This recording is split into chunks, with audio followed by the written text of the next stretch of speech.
Entre costuras, anúncios e revistas, a moda no sudoeste do Paraná, nos anos 80, ganhou forma, refletindo estilos, influências e mudanças. Mas, por trás das vitrines e tendências da época, também existiam outras realidades. Entre linhas, resgata essas memórias e investiga como essas referências ainda reverberam hoje, traçando um fio condutor entre passado e presente, entre publicidade, identidade e transformação. Porque toda peça carrega uma narrativa, e toda mulher tem sua própria história para contar.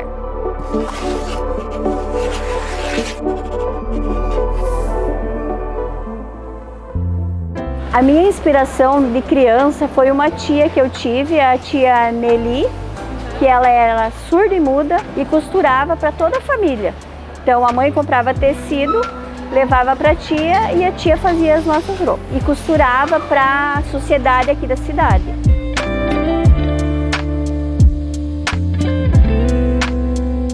E eu ficava olhando ela costurar, sabe? Eu adorava. Quando eu tinha alguma chance que ela não estava perto, eu ia lá e mexia na máquina dela. Quebrava a agulha, às vezes, ela ficava bem brava. Aí passou o tempo, surgiu a oportunidade de um curso pela prefeitura de máquina industrial. Aí eu, vou fazer, né? Daí, primeiro dia eu queria desistir, porque a máquina não conseguia controlar ela. Porque elas são, tu pisa, é conforme um acelerador de carro. Se tu não controla teu pé, ela dispara, né? Vai muito rápido. É. Daí a minha professora falou, não, Tânia, você não vai desistir. E eu não desisti. E daí fui bem no curso, aprendi bem. Daí foi ali que eu comecei.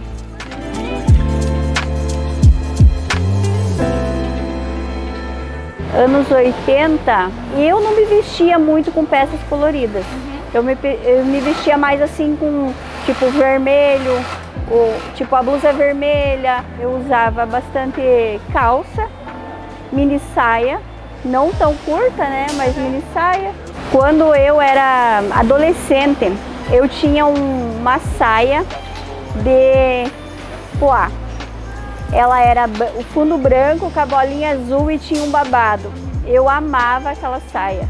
Eu lembro que eu adorava ela. Não tinha outro encontro a não ser os bailes e as festas, né? Então ali a gente ficava olhando, né? Se uma chegava com uma roupa bonita, você gostava, né? Pensava, vou fazer uma assim pra mim, né?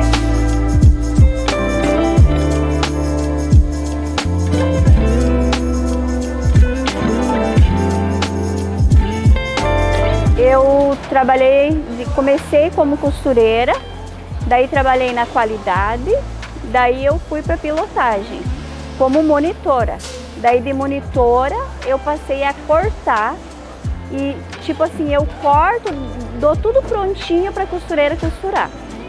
Então a primeira peça da empresa sou eu que corto.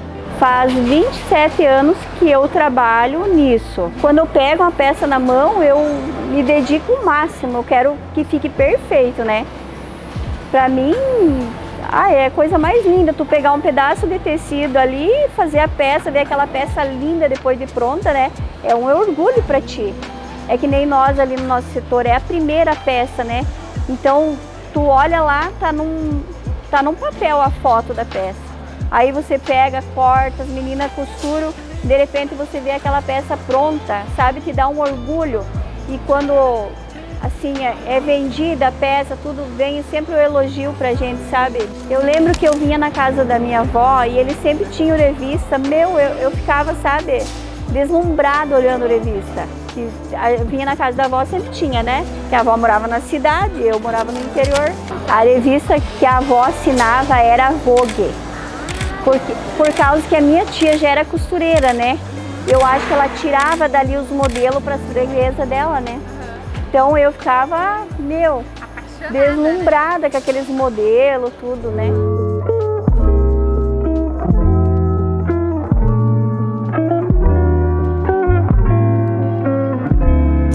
O trajeto foi sacrificoso, até que a gente chegou, né? Viemos em 4 famílias no caminhão. Eu cheguei aqui em Santa Luzia, onde eu moro, em fim de agosto de 1954. 64.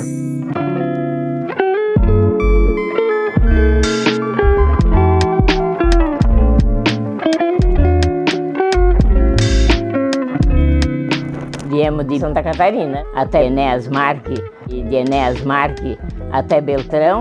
Chegamos ali, posemos. Dali viemos a Barracão, posemos de novo. Dali viemos a Pérola do Oeste, que era 35. Depois de 35 saímos no outro dia ao meio-dia, que foi os outros que empurraram o caminhão. Viemos, posemos ali em cima, no Estradão, 54, que era para ir para Capanema, Planalto, não existia nada, né? E daí descemos por um pique e daí chegamos aqui, né? Que até passei, quando passamos em Santo Antônio, foi no dia que tinha morrido Getúlio Vargas, presidente da República, né? Pusera termo à vida o presidente Vargas. Carregado por parentes, amigos e pessoas do povo que disputavam essa honra, os restos mortais de Getúlio Vargas foram conduzidos para o aeroporto Santos Dumont, de onde seguiria para São Borja em sua derradeira viagem.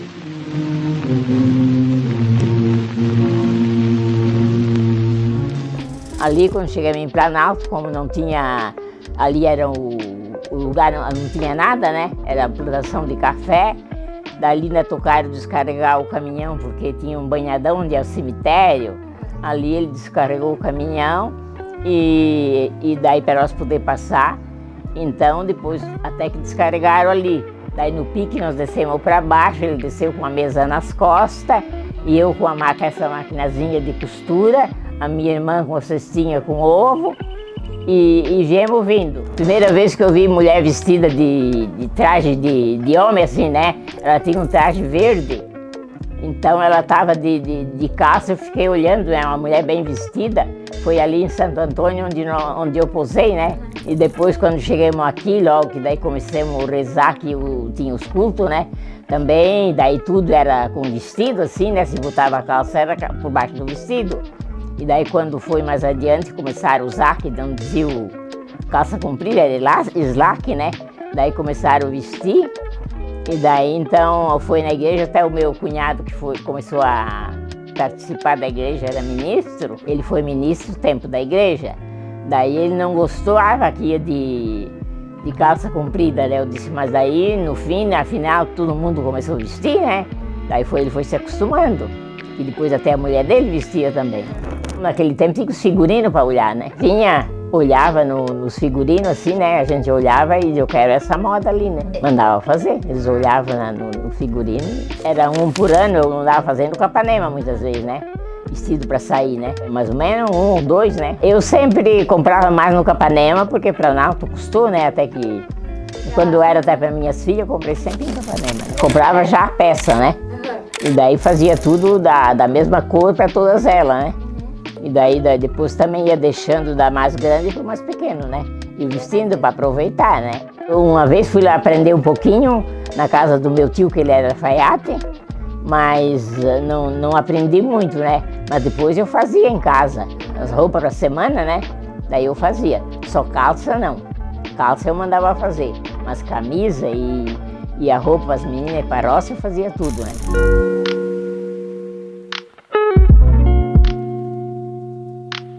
Às vezes eu sonhava com os modelos e às vezes eu ganhava uma revista das minhas tias de Porto Alegre. Então eu me inspirava um pouco naquelas revistas e inventava um pouco mais em cima para as minhas clientes, né? E fazia sempre roupas diferentes.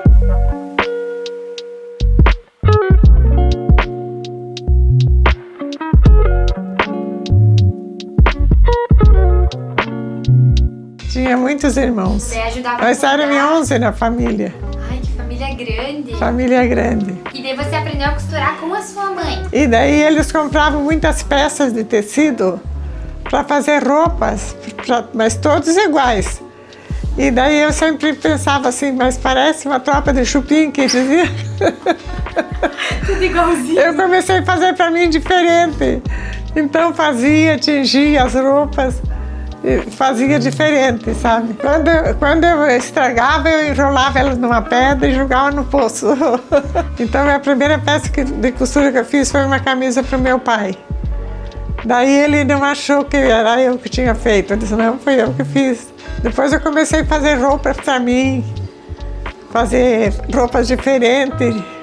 A minha mãe comprava muito algodão, e daí eu alvejava aqueles algodão e fazia os casaquinhos curtos, vestidinhos, com aqueles casaquinhos curtos e tingia o algodão.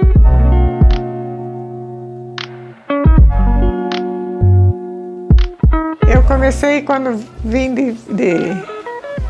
de outra cidade, que deixei casa, deixei marido, deixei tudo, só peguei os filhos e vim, porque eles não queriam que eu viesse. E a Ivete já estudava aqui, e eu não queria que ela ficasse sozinha, né? Então eu disse, vou morar para Pato Branco. Daí meu esposo falou que aí vai, mas não leva nada. Eu disse, levando meus filhos, chega. Daí peguei um caminhão, fiz um rancho, peguei minhas máquinas de costura, que eu já costurava muito ali também em São Domingos, né? E daí comecei assim, então as minhas clientes antigas, todas vieram me procurar. E daí eu já não vencia, costurava até meia-noite, às vezes eu levantava às 4 da manhã para começar de novo, e assim foi. Esse sonho nós tínhamos de muito tempo, de montar um ateliê. E na época, então, só tinha ateliê, acho que devia ter 1 ou 2. Que a gente conhecia, eram 2 em Curitiba e de só São Paulo, né? Que tinha os ateliês mais famosos, mais tal. Mas era um sonho meu e da minha mãe, de montar um ateliê. De vir para Pato Branco e montar.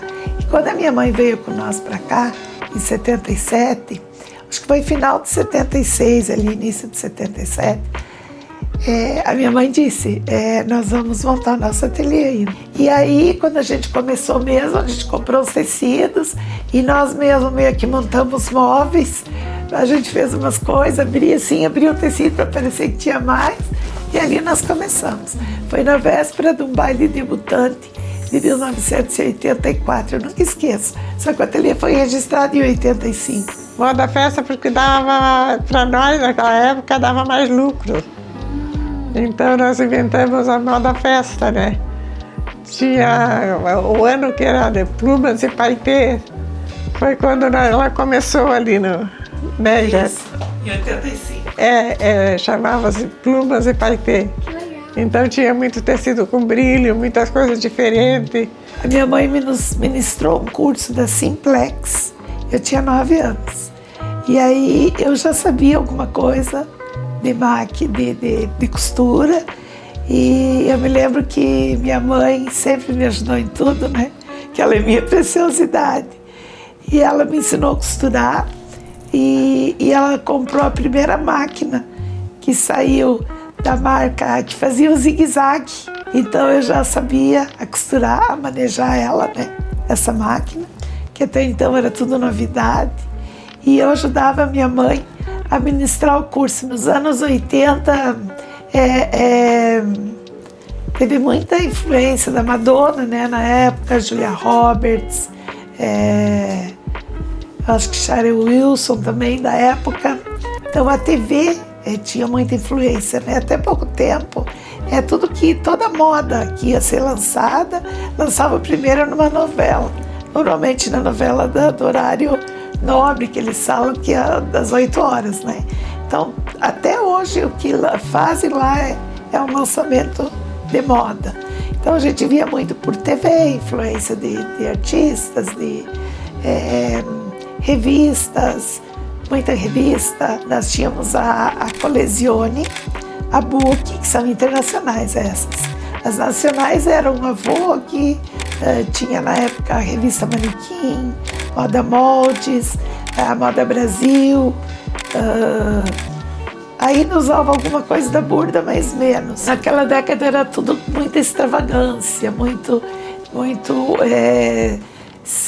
cinturas volumosas, mas junto com isso a alfaiataria, que eram as calças de cos alto, calças retas, mais largas, porque anos 80 final 70, né, início de 80, usava a calça pantalona, então ali permaneceu.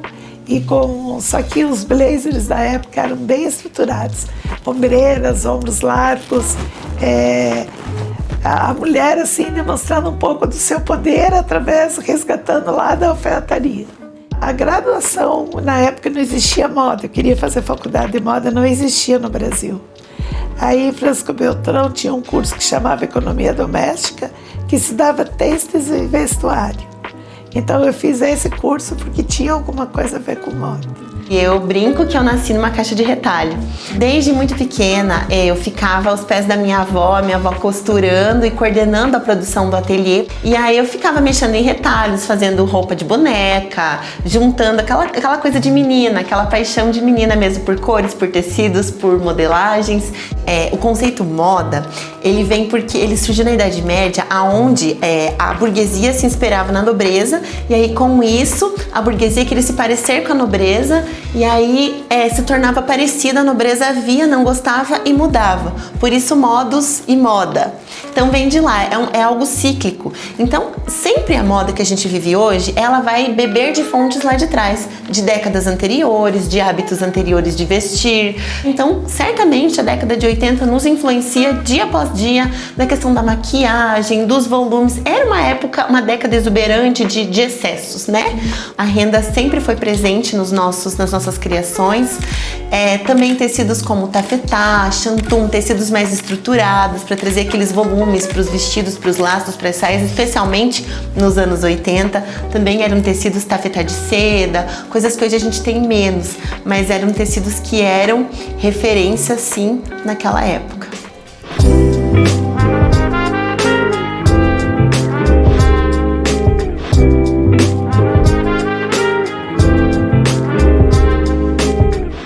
Sempre fui muito assim reverente na minha maneira de ser, na minha maneira de vestir-se, então eu nunca fiquei muito ligada nisso, né? Não sou muito ligada, eu me visto e pronto, né? Sempre assim, nada de muito aberto, né? Que eu não usava, né? Sempre usei muito vestido, muita saia, adoro.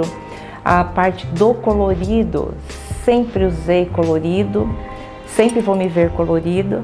E eu digo assim, o dia que me ver eu totalmente uma cor escura, ou totalmente preto, marrom, azul marinho ou nude, sem ter um colorido, porque eu não vou estar bem, né?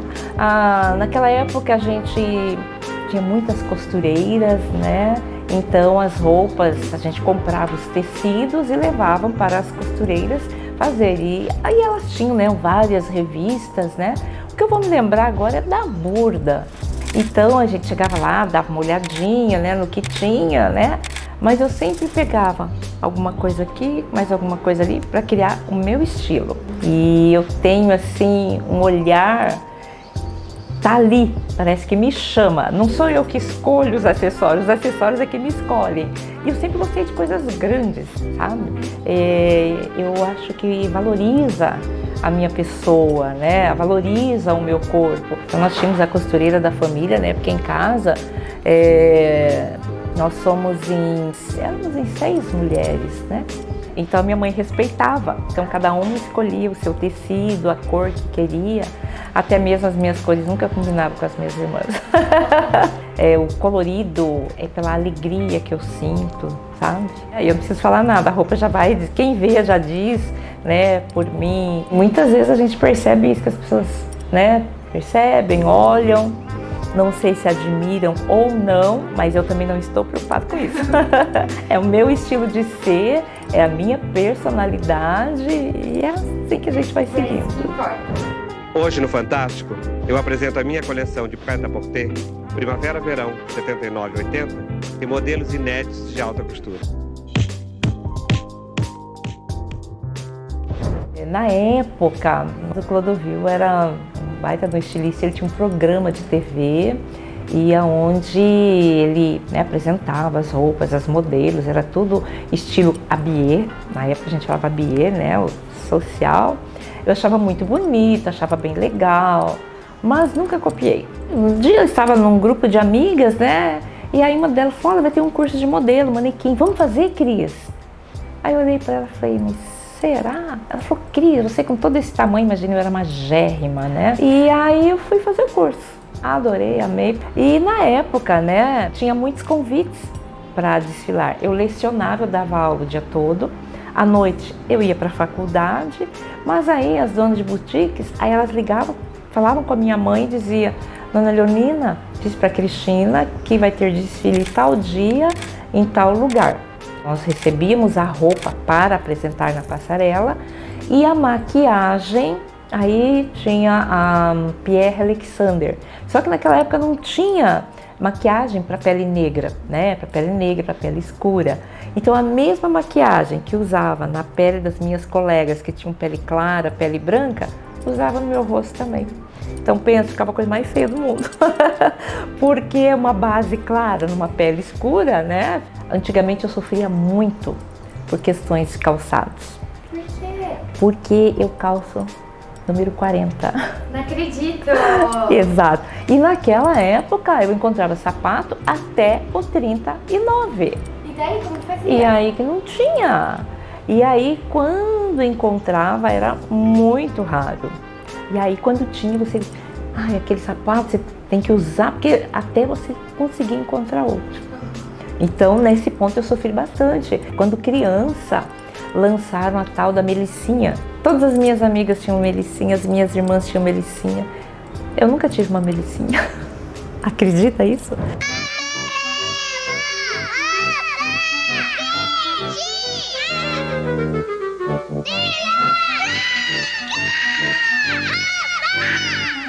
Você acabou de ver como as cores da nova Melicinha são berrantes. Melicinha vem com o bottom da abelhinha. Ganhe a sua no grito. Espero que as mulheres elas alcancem a sua autonomia, que elas procurem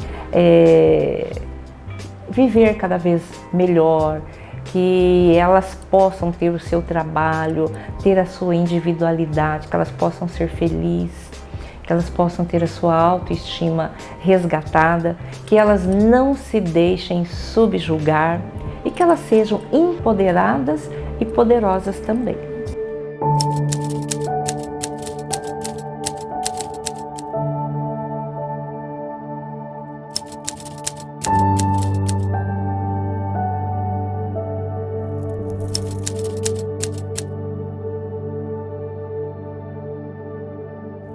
E como que funciona assim com o dinheiro? Vocês separam alguma coisa para comprar roupa? Não, roupa é uma prioridade? Não, só comida mesmo. E quando você era mais nova, que roupas assim você lembra que a tua mãe, os vizinhos usavam? Ah, mas nós usávamos os cartãozinhos dos irmãos quando tinha e minha mãe fazia vestido de guarda-chuva para nós. Cortava o guarda-chuva, fazia a roupa para nós usar. Hoje em dia não dá, né? A sacola era de pacote de açúcar, pacote de arroz, era a nossa mochila. E fazia assim? Era assim que a mãe nós criou nós. E assim, quando a gente fala de moda, tu acha que a moda representa algo pra você? Eu acho que não.